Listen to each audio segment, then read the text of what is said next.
تو اسے اللہ کی عطا ہی سمجھنا چاہیے۔ کچھ لوگوں کے پاس علم ہوتا ہے پر علم نافع نہیں ہوتا، وہ ٹامک ٹونجا مارتے رہتے ہیں ساری زندگی۔ علم کو اللہ کی عطا سمجھیں، اپنی عقل پر اپنے شعور پر زیادہ بھروسہ نہ سمجھیں، نظر اللہ پہ رکھیں۔ حضرت مولا علی شیر خدا کرم اللہ تعالی وجہہ الکریم سے کسی نے پوچھا تھا بڑا عالم کون ہوتا ہے؟ ہمارے ہاں تو اب وہ والے عالم پائے جاتے ہیں نا، اللہ ماشاء اللہ، جو ممبر پہ بیٹھتے ہیں تو دعوے ہی دعوے، ممبر پہ بیٹھتے ہیں تو دعوے ہی دعوے، اس طرح کے عالم ہمارے ہاں پائے جاتے ہیں۔ وہ ہر بات میں دعویٰ کرتے ہیں، میں یہ کر دوں گا، میں وہ کر دوں گا۔ یہ مزاج علماء کا نہیں۔ حضرت علی المرتضیٰ سے کسی نے پوچھا بڑا عالم کون ہوتا ہے؟ فرمایا بڑا عالم وہ ہوتا ہے کہ جسے مسئلے کا پتہ نہ ہو تو وہ کہہ دے مجھے نہیں پتہ، میں پتہ کر کے بتاؤں گا، غلط بات بیان نہ کرے۔ امام مالک سے کسی نے کوئی مسئلہ پوچھا تو آپ فرمانے لگے مجھے اس سوال کا جواب نہیں آتا، ہمارے بزرگ سمجھاتے کیا ہیں؟ وہ کہنے لگا آپ اتنے بڑے امام ہیں تو اس سوال کا جواب نہیں آتا۔ آپ فرمانے لگے اگر مجھے ہر سوال کا جواب آتا پھر تو میں خدا ہوتا، مجھے ہر سوال کا جواب نہیں آتا، مجھے تو اتنا آتا ہے جتنا میرے رب نے مجھے عطا کر دیا ہے۔ اپنی نظر اللہ پہ رکھیں، نکل آئیں اس معمے سے باہر کہ میں کوئی بلا ہوں، مجھے بڑا پتہ ہے، میرے پاس 6 ڈگریاں ہیں، مجھے 10 جگہ پہ تدریس کا شغف حاصل ہے، اس سے نکلیں باہر۔ قرآن مجید دیکھیے گا، اللہ تعالیٰ نے ارادہ قدرت فرمایا کہ میں حضرت آدم کو بناؤں گا، پھر بنانے کے بعد فرمایا فرشتوں سجدہ کرو آدم کو، سب نے سجدہ کیا الا ابلیس ابا واستکبر وکان من الکافرین، سب نے سجدہ کیا سوائے ابلیس کے، اس نے انکار بھی کیا، تکبر بھی کیا اور کافروں میں سے ہو گیا۔ تو یہ جب اللہ تعالیٰ نے سجدہ کرایا تو کیسے کرایا؟ اللہ تبارک و تعالیٰ نے نا حضرت آدم کو علم سکھایا خود، وعلم آدم الاسماء کلہا، خود اللہ فرماتے ہیں کہ میں نے جناب آدم علیہ السلام کو تمام اشیاء کے نام سکھائے، سب اشیاء کے نام سکھائے۔ تو وہ چیزیں پھر میں نے نا، اللہ فرماتے ہیں میں نے فرشتوں پہ پیش کی، میں نے کہا کہ بتاؤ ان کے نام کیا ہیں، تو فرشتوں نے جو جواب دیا وہ سمجھنے والا ہے۔ اللہ نے چونکہ خود علم سکھایا تھا حضرت آدم کو، جناب آدم سکھایا تھا، لیکن فرشتوں کو نہیں سکھایا تھا۔ تو اللہ کریم نے فرمایا فرشتوں اب یہ بتاؤ ان چیزوں کے نام کیا ہیں؟ تو فرشتے کیا کہتے ہیں؟ فرشتے عرض کرتے ہیں قالوا سبحانک لا علم لنا۔ آپ کبھی یقین کریں اس چیز کی لذت لیں تو مزہ آ جائے۔ کہا قالوا سبحانک، کہنے لگے تو پاک ہے، قالوا سبحانک، کہنے لگے تو، بھئی آدم علیہ السلام کو نام سکھا لیے، پھر فرشتوں کے سامنے وہ چیزیں پیش کر کے کہا ان چیزوں کے نام بتاؤ، تو فرشتے کیا کہتے ہیں؟ کہتے ہیں قالوا سبحانک، تو پاک ہے، لا علم لنا، ہمارے پاس کوئی علم نہیں، الا ما علمتنا، ہمیں تو اتنا پتہ ہے جتنا تو نے ہمیں سکھا دیا، ہمیں تو اتنا پتہ ہے جتنا تو نے ہمیں، لا علم لنا، ہمارے پاس کوئی علم نہیں ہے، اتنا ہی پتہ ہے جتنا تو نے ہمیں سکھا دیا ہے، اس سے زیادہ ہمارے پاس علم، اور یہ کیوں تو نے ہمیں جتنا سکھایا اتنا پتہ ہے۔ فرشتے یہ نہیں کہتے یا اللہ تو زیادہ سکھا، آدم کو دیا تو ہمیں بھی دے، یہ نہیں فرمایا، فرمایا انکا انت العلیم الحکیم، اے اللہ تو علم والا بھی ہے اور حکمت والا بھی ہے، تجھے پتہ ہے کس کو کتنا دینا ہے، جتنا تو نے مناسب سمجھا جناب آدم کو دیا، اور جتنا تو نے بہتر سمجھا وہ تو نے ہمیں عطا فرمایا۔ تو اگر آپ کے پاس علم ہے، کہیں نالج ہے، تو اس کو اللہ کی عطا سمجھیں۔ ہمارے ہاں بہت سارے لوگ بن کے بیٹھ جاتے ہیں، میں اکثر کہتا ہوں کہ پھر وہ دعوے کرتے ہیں میرے علاقے والے جاہل ہیں، میرے شہر والے جاہل ہیں، میرے خاندان والے بڑے نہیں، یہ آپ کا دعویٰ ہے، یہ آپ کو خراب کر دے گا۔ ہم نے بہت سارے ایسے لوگ دیکھے جو بہت بڑے عالم تھے، لیکن اللہ جب لینے پہ آیا تو عقل ہی لے گیا، شعور ہی چلا گیا، حافظے ختم ہو گئے۔ آپ دیکھتے ہیں بڑھاپے میں کچھ لوگ ایسے ہوتے ہیں کہ جن کو یہ بھی یاد نہیں رہتا کہ میرا نام کیا ہے، میں کہاں ہوں، مجھے کدھر جانا ہے، تو اس وقت سے اللہ کی پناہ مانگیں اور اپنی نظر اپنے رب کریم کی جانب رکھیں،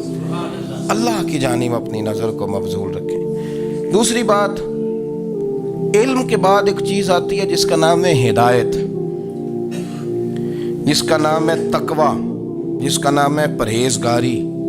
جس کا نام ہے عمل، عبادت، ریاضت۔ یہ بھی اسی وقت ہی نصیب ہوتی ہے جب میرا رب کریم نصیب فرما دیتا ہے۔ ہم نے نا نیکی کا اپنا اپنا سٹیٹس بنا لیا ہے، اپنا اپنا معیار بنا لیا ہے۔ کچھ لوگ کہتے ہیں کہ جناب مسجد میں سیمنٹ کا توڑا دینے سے بہتر ہے کسی غریب کو آٹے کا تھیلا دے دو۔ اب اس نے اپنا مزاج بنا لیا نا نیکی کا، اس نے اپنا سٹیٹس بنا لیا۔ میرا یہ سوال ہے کہ نبی پاک صلی اللہ تعالیٰ علیہ وسلم جب مدینہ شریف آئے تھے تو حضور نے سب سے پہلے غریبوں میں آٹا تقسیم کیا تھا کہ سب سے پہلے مسجد بنائی تھی؟ کیا عجیب لوگوں کا رنگ ہے، اپنی مرضی کی ہدایت، اپنی مرضی کا تقوی، اپنی مرضی کا معیار۔ مسجد کوئی بڑا چھوٹا خطیب بھی میری طرح کا ہو نا تو وہ مسجد میں بیٹھ کے جب نبی پاک کی بات کرتا ہے تو کہتا ہے میرے رسول پاک غریبوں کا سہارا بن کے آئے۔ وہ غریبوں کی بات کرتا ہے، مسکینوں کی، لاچاروں کی، کمزوروں کی بات۔ تو مسجد ہی تو وہ ادارہ ہے جہاں سے غریبوں کی بات ہو رہی ہے۔ تو اب لوگوں نے غریب کو اور مسجد کو لڑانا شروع کر دیا، اس کو لڑاؤ کہ مسجد میں پیسے دینے سے بہتر ہے آپ غریب کو آٹے کا تھیلا دے دیں۔ آپ یہ کیوں نہیں کہتے کہ مسجد میں بھی آپ تھوڑا دیں ایک سیمنٹ کا اور ساتھ غریب کو بھی خدمت کریں؟ یہ کیوں نہیں تقویٰ؟ اپنی اپنی مرضی کا مزاج، اپنی اپنی۔ کچھ لوگ کہتے ہیں چھوڑو جی، ساری زندگی انسان نماز پڑھتا رہے اور پھر گالیاں بھی دیتا رہے، بندہ داڑھی بھی رکھ لے اور جھوٹ بولنا بھی نہ چھوڑے۔ تو یہ آپ نے اپنے پاس سے تقوی کا معیار بنایا ہے۔ گالی دینے کا گناہ ہے اور داڑھی رکھنے کا ثواب ہے۔ تو اگر آپ داڑھی رکھے ہوئے ہیں اور آپ کوئی غلطی کر رہے ہیں تو اس سے آپ کی داڑھی کا ثواب ختم، اللہ کرے آپ کو سمجھ آئے میری بات۔ آپ کوئی غلطی کر رہے ہیں، داڑھی کا ثواب اس سے ختم، وہ اپنی جگہ پہ قائم ہے چیز۔ اپنی مرضی کا کیوں تقوی کا معیار بناتے ہیں؟ تقوی کا مزاج اپنی مرضی کا نہ بناؤ۔ اللہ کی بارگاہ سے دعا مانگو کہ یا اللہ ہمیں ہدایت کا نور عطا فرما، اللہ تو ہمیں رستہ دکھا، تو بتا کہ ہدایت کیا ہے۔ تو رب فرماتا ہے اللہ ولی الذین آمنوا، اللہ مومنوں کا مددگار ہے، یخرجہم من الظلمات الی النور، وہ انہیں اندھیروں سے نکالتا ہے اور نور کی طرف روشنی عطا فرماتا ہے۔ اندھیروں سے نور کی طرف اللہ لاتا ہے۔ اللہ ولی، اللہ مومنوں کا ولی ہے، وہ انہیں اندھیروں سے نور کی طرف نکالتا ہے۔ ہدایت ہمیشہ اللہ کی طرف سے سمجھے۔ جب وہ نماز کی توفیق دیتا ہے تو اپنے فضل سے دیتا ہے، جب وہ ذکر کی توفیق دیتا ہے تو اپنے فضل سے۔ ہم سمجھتے ہو جی فلانا نہیں پڑھ رہا بڑا بیوقوف ہے، فلانا نہیں پڑھ رہا، تو تم کیا اپنی عقل کے زور پہ پڑھ رہا ہے؟ میں جی اللہ کے فضل سے 2 سپارے پڑھتا ہوں، تو کس پہ احسان کرتے تو 2 سپارے پڑھ کے رویا کر، کہا کر مالک تو بڑا قریب نہیں۔ بڑے لوگ ہیں جن کو پورا قرآن حفظ ہے پر انہیں پڑھنے کی توفیق نہیں، تو نے فضل کیا اور مجھے توفیق دے دی ہے پڑھنے۔ رویا کر، پڑھ کے رویا کر، راتی ساری کر کر زاری، او نیند اکھاں تھی توندے تے فجرے اوہی گناہگار کہاون سب تو نیوے ہوندے۔ مہربانی کریں، ڈریں، نیکی کریں تو پھر ڈریں، پھر احساس پیدا کریں، پھر اپنے اندر وہ کمزوری لائیں کہ توبہ توبہ مجھے تو پتہ ہی نہیں، تو جانتا ہی نہیں۔ حضرت سیدنا امام اعظم ابو حنیفہ رحمۃ اللہ تعالی علیہ کے ساتھ ایک شخص کہتا میں نے نماز پڑھی، تو عشاء کی نماز تھی۔ یہ جو لوگ بڑے ہوتے ہیں نا، ان کے پیار کرنے والے بڑے ہوتے ہیں، ان کے گرد خوف بھی بڑا ہی ہوتا ہے، انہیں بڑا ڈر لگتا ہے، بڑی بعض اوقات آزمائش ہوتی ہے ان کی۔ عشاء کی نماز کہتے پڑھی تو امام صاحب نے نا عشاء کی نماز میں تلاوت کی آیتیں فَمَن يَعْمَلْ مِثْقَالَ ذَرَّةٍ خَيْرًا يَرَهُ وَمَن يَعْمَلْ مِثْقَالَ ذَرَّةٍ شَرًّا يَرَهُ، فرمایا جو ذرہ برابر خیر کرے گا وہ بھی قیامت میں دیکھے گا، اور جو ذرہ برابر شر کرے گا وہ بھی قیامت میں اس شر کو دیکھے گا، اس کے سامنے آئے گا۔ تو وہ شخص کہتا ہے کہ سارے لوگ نماز پڑھ کے چلے گئے تو امام صاحب رحمۃ اللہ علیہ نے اپنی داڑھی پکڑی ہوئی، رو رہے ہیں، کہتے ہیں وہ ذرہ برابر نیکی کا بدلہ دینے والے، وہ ذرہ برابر شر پہ سزا دینے والے میری سفید داڑھی کو دیکھ مالک، میرے ذرے ذرے سامنے نہ لانا، لوگ تو میری بڑی قدر کرتے ہیں دنیا، میں تو بڑا پہچانا جاتا ہوں، لوگ تو میری راہوں میں پھول لیے کھڑے ہوتے ہیں، مجھے بڑا نوازتے ہیں، قیامت میں رسوا نہ کر دینا، میرے لیے مشکل ہو جائے گی۔ وہ کہتے ہیں میں نے امام صاحب کا درد دیکھا، مجھے کوئی کام تھا تو میں چلا گیا، میں نے کہا کہ وہ اس وقت اللہ کے حضور حاضر ہیں تو میں دوبارہ آؤں گا، کہتے میں تہجد کا وقت آیا تو امام صاحب وہیں بیٹھے تھے اور ان کی داڑھی آنسوؤں سے بھری ہوئی تھی اور زور سے داڑھی پکڑی ہوئی، کہنے لگے مالک رسوا نہ کر دینا، قیامت میں رسوا نہ کر دینا۔ یار جو ہدایت یافتہ لوگ تھے وہ تو ڈرے ہوئے تھے، وہ تو سہمے ہوئے تھے، وہ تو کہتے تھے یہ اس کا فضل نہیں، اس نے بلا لیا، یہ اس کا کرم نہیں۔ حضرت باعزید بستامی کسی کافر کو دیکھتے تو رو پڑتے، کہتے مالک تو کتنا کریم ہے، یہ بے ایمان رہ گیا، تو نے اپنے فضل سے مجھے اپنے نبی کا غلام بنا لیا، وہ رو پڑتے۔ یہاں تو لوگوں کا دعویٰ ہی بڑا ہے، نمازی اللہ خیر فرمائے وہ تو دوسروں کو گھورتا ہے، وہ کہتا ہے جنت کا میں مالک ہوں، کنجیاں میرے پاس ہیں، میں کسی اور کو گھسنے نہیں دوں گا، اور اگر 2-3 حج کر لے تو پھر تو وہ کہتا ہے کہ اب میرے سے پوچھ کے لوگ جنت میں جائیں گے معاذ اللہ، اور اگر وہ 2 4 5 7 دفعہ کوئی نفل پڑھ لے تو پھر وہ کہتا ہے چھوڑیں جی سارے لوگ بے عمل ہیں، میں اکیلا نیک ہوں۔ نہ ایسا کریں، اپنی توجہ اپنے رب پہ رکھیں، اپنی توجہ اپنے معین الملت والدین، عطائے رسول، ہند الولی، غریب نواز، خواجہ معین الدین چشتی، حضرت خواجہ اجمیر، شاہ اجمیر، والی ہندوستان، آخری عمر میں نا سارا دن روتے گزر جاتا، ساری رات روتے گزر جاتا، ذرا سی کوئی بات کرتا تو رو پڑتے ہیں، آنکھیں آنسوؤں سے بھری رہتی۔ کئی دفعہ اپنے بھی پریشان ہو جاتے ہیں نا کہ یار تو ایک بات کی جان ہی نہیں چھوڑ رہا، تو خواجہ قطب الدین صاحب بختیار کاکی سے لوگوں نے کہا کہ آپ مرشد سے بات کریں، اتنا بھی تو نہیں نہ رونا چاہیے، ہر وقت اس کے آنسو کی کریے، عاشق دا کام ہی رونا توڑا، تبھی نہ رویو نہیں منظوری، یہ عاشق سدا ہی روندا رہندا ہے، پاویں وصل ہوئے تے پاویں دوری، ہر وقت رونے کا کیا مطلب ہے؟ تو خواجہ قطب صاحب کہتے ہیں میں قریب گیا تو میں نے پیر دبائے، میں نے کہا سونیا لوگ تو کچھ بھی نہیں کرتے، تو نے تو کمال کر دیا، 90 لاکھ آدمی مسلمان کر دیا، دنیا کچھ نہیں کرتی، تو نے 50 سال ساری رات مصلے پہ بیٹھ کے رب راضی کیا، تو شہزادہ تھا، حضور کی اولاد تھا، لیکن معین الدین تیرا ایک پلاٹ بھی نہیں، تو نے طالب علم پالے، انہیں غریبوں کو دیا، انہیں نوازا، کوئی شے نہیں تیرے پاس، ہر چیز تو نے، ساری رات روتے ہو، سارا دن روتے ہو۔ تو خواجہ قطب الدین صاحب کہتے ہیں میں نے جب عرض کیا تو خواجہ صاحب مجھے گلے لگا لیا، چیخ مار کے روئے، کہنے لگے قطب الدین پتر داڑھی سفید ہو گئی، جانے کا وقت آ گیا، جو تو نے نیکیاں گنوائی ہیں وہ ہیں صحیح میرے پاس، پر یار کی بارگاہ میں پیش کرنے کے قابل ایک بھی نہیں، تو بارگاہ تو دیکھ کتنی بڑی ہے، رسول کریم کی بارگاہ میں پیش کرنے کے قابل ان میں سے ایک بھی نہیں، تو آستانہ دیکھ کتنا بڑا ہے، کیا پیش کروں گا، کیا عرض کروں گا حضور کی بارگاہ میں، کس طرح؟ وہ یار جو بڑے تھے وہ تو ڈرے ہوئے تھے، سہمے ہوئے تھے، وہ تو بڑی آزمائش میں تھے، لیکن میرا اور آپ کا رٹا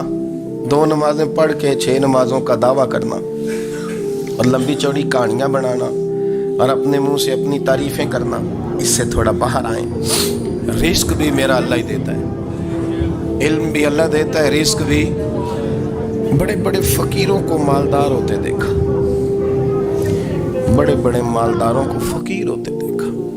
بڑے بڑے، میرا ایک بڑا سخی قسم کا سجن ہے، بڑا پیارا ہے، میں اسے سخی مانتا ہوں، میں نے اپنی پریشانیوں کے دنوں میں بھی اس شخص کو سخی دیکھا۔ ایک دن رات کو مجھے ٹیلی فون کر کے کہنے لگا کدھر ہو؟ میں نے کہا میں گھر ہوں۔ نہیں اکثر سفر میں ہوتے ہو نا؟ اور میں نے کہا طبیعت کیسی ہے؟ ٹھیک ہے، بس حال چال پوچھنا تھا۔ میں نے سمجھایا، میں نے کہا یار یہ کوئی مسئلہ ہے، ورنہ رات کے 2 بجے کوئی حال پوچھنے کو فون تو نہیں نہ کرتا، کوئی مطلب ایسا تو مسئلہ نہیں نا۔ تو میں نے بیک کال کی، میں نے کہا یار میری بات سن، مسئلہ کیا؟ کہ نہیں کچھ نہیں دل کر رہا تھا۔ میں نے کہا میری گل سن، رہے ہیں اسی 4-5 سال کٹھے، میں تین جاننا، اصل بات کر۔ کہنے لگا مکان بھی بڑا ہے، سارا کچھ ٹھیک ہے، پر وہ بڑا ہی بے نیاز ہے، کچھ حالات اس قسم کے آ گئے ہیں کہ لوگوں کو بتاؤں بھی تو لوگ ماننے کو تیار نہیں، زیادہ نہیں،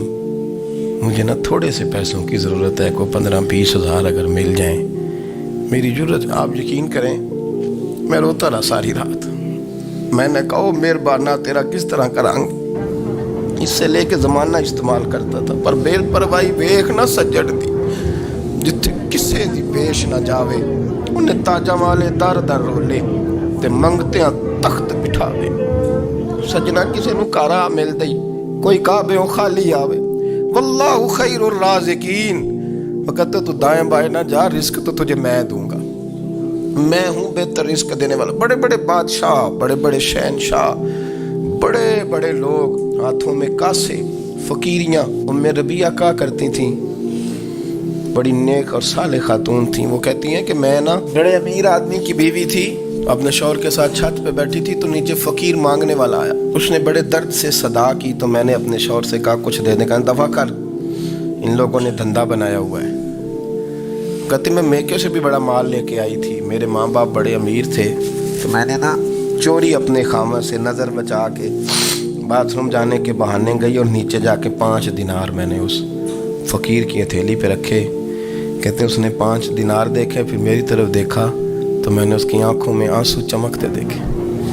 کہنے کہ بی بی رب تیرا بھلا کرے میں 3 دنوں کا بھوکا ہوں کہ وہ چلا گیا میں گھر آ گئی جب باہر آئی تو میرا شوہر کہنے لگا تو اتنی اب اتنی تو تیز ہو گئی ہے اور تو اتنی خود مختار ہو گیا میرے بغیر پوچھے مال خرچ کرے گی جا تجھے 3 طلاقیں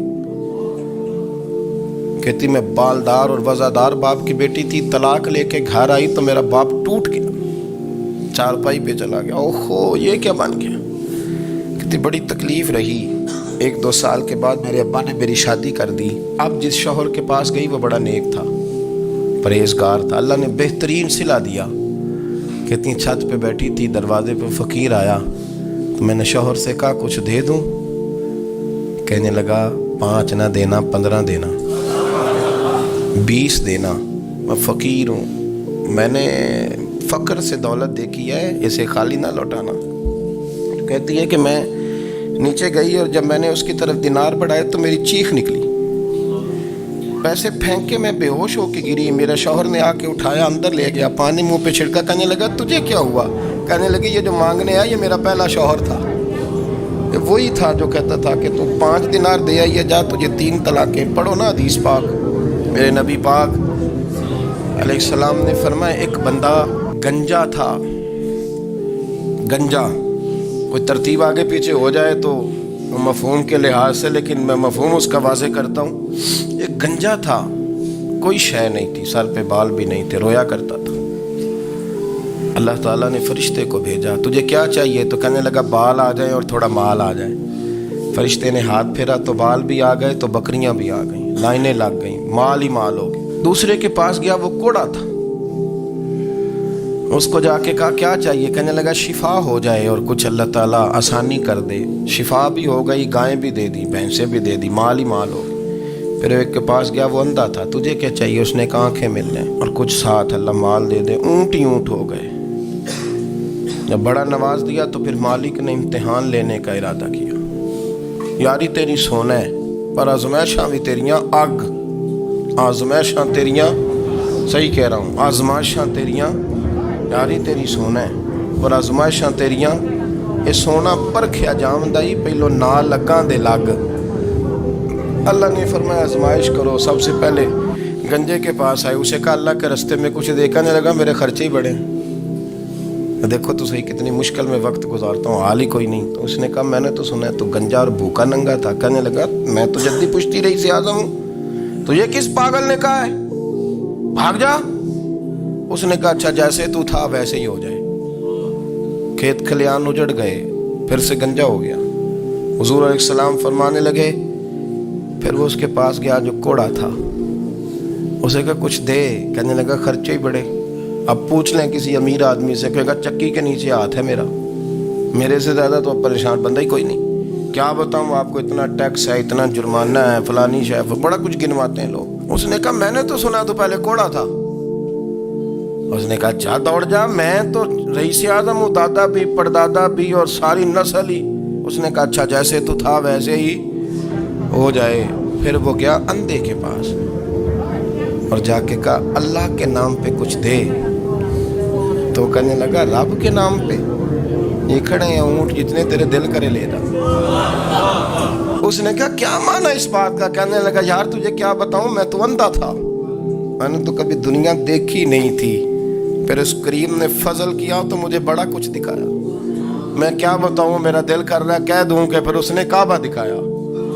پھر اس نے روضہ رسول دکھایا، پھر اس نے ریاض الجنہ کے سجدے دکھائے، پھر اس نے اپنے محبوب کے دروازے کی رونقیں دکھائیں۔ اس نے بڑا کچھ دیا، اس نے بڑا نوازا۔ میرے پاس تو شاید میں بدکار پرانا خادم، کسے در ملی نہ ٹوئی، اے واصف یار نے نظر جو کی تھی، پھر واصف ہی ہوئی۔ یہ تو اس کا کرم ہوا۔ تو یہ وہ کہنے لگا تو اللہ کے نام پہ جان مانگ، میں وہ بھی دینے کو تیار۔ میرے پاس تو شے ہی کوئی نہیں تھی، مجھے تو اپنا پتہ ہے، میں تو کوئی شے نہیں تھا، کچھ نہیں تھا میرے پاس۔ یہ تو ان کا کرم ہے کہ رخ ان کا ادھر ہے، اور مختصر سی میری کہانی ہے، یہ جو بھی ہے ان کی مہربانی ہے۔ تو وہ کہنے لگا میں بھی کچھ لینے نہیں آیا تھا، تیری آزمائش ہی کرنے آیا تھا۔ تیری عزتیں بھی سلامت رہیں گی، تیرا مال بھی سلامت رہے گا، تیری شفا بھی۔ اپنی زندگی میں کبھی بھی اللہ کی بارگاہ سے توجہ ادھر ادھر نہ کریں، چھوڑے لوگ کیا کر رہے ہیں، دنیا کیا کہہ رہی، کبھی بھی اپنی توجہ دائیں۔ ہمارا یہ مسئلہ بن گیا کہ ہماری سیاست ہے، ہماری دنیا داری ہے، ہم بندوں کو راضی کرنا چاہتے ہیں، ہم دیکھتے ہیں کون کس طرح، اور آپ یقین کریں آپ تھک جائیں گے، بندے راضی نہیں ہوں گے، وہ نہیں راضی ہوتے۔ آپ ان کو منا کے لائیں گے تو ادھر والے نکل جائیں گے، ادھر کو منائیں گے تو ادھر والے نکل جائیں گے۔ اس چکر سے باہر آئیں، اس رب کو راضی کریں جو فرماتا ہے ان الذین آمنوا وعملوا الصالحات سیجعل لهم الرحمن ودا۔ فرمایا تو ایمان لانے کے بعد نیک عمل کر، میں لوگوں کے دلوں میں تیری محبت پیدا کر دوں۔ رحمان لوگوں کے دلوں میں محبت ڈال دے گا، اللہ لوگوں کے دلوں میں۔ اپنی نظر ہمیشہ اپنے رب پہ رکھیں، اتنی لمبی چوڑی دنیا داروں سے امیدیں نہ وابستہ کریں۔ میں نے دیکھا ہے لوگ کا سل ایسی کرتے ہیں، کبھی اس کے دروازے پہ کبھی اس کے دروازے پہ۔ ان چکروں سے باہر آئیں اور اپنے رب کی بارگاہ کی طرف توجہ کریں، استغفار شوق سے پڑھا کریں۔ اور اکیلے میں حضرت رئیس المتکلمین مولانا نقی علی خان صاحب رحمۃ اللہ نے لکھا ہے کہ فرعون 500 سال حکومت کر گیا، یہاں تو 5 سال کی حکومت کی پیر لڑکھڑاتے ہیں، 500 سال۔ فرماتے اصل وجہ یہ تھی کہ دنیا جب سو جاتی تھی نا تو اوپر چادر لے کے تو مصلے پہ بیٹھ جاتا تھا اور ہاتھ باندھ کے کہتا تھا رب تو ہی ہے، میرا پردہ نہ کھولنا، مالک تو ہی ہے، کرم نوازی کرنا، میری پکڑ نہ کرنا۔ وہ بے ایمان ہو کہ اگر 500 سال ہاتھ باندھے تو گزارا کر لیتا ہے، تو ایماندار ہے۔ پر مسئلہ یہ ہے کہ تو رات کو بکل مار کے ہاتھ نہیں نہ باندھتا، تو منت نہیں کرتا، تو استغفار نہیں کرتا۔ توبہ کریں تو بچے رہیں۔ وہ اتنی لمبی حکومت کر گیا جو کہ رات کو کہتا تھا مالک رب تو ہی ہے، لیکن مہربانی فرما، میری پکڑ نہ فرما، تو اللہ نے تو اس کو مہلت دے دی۔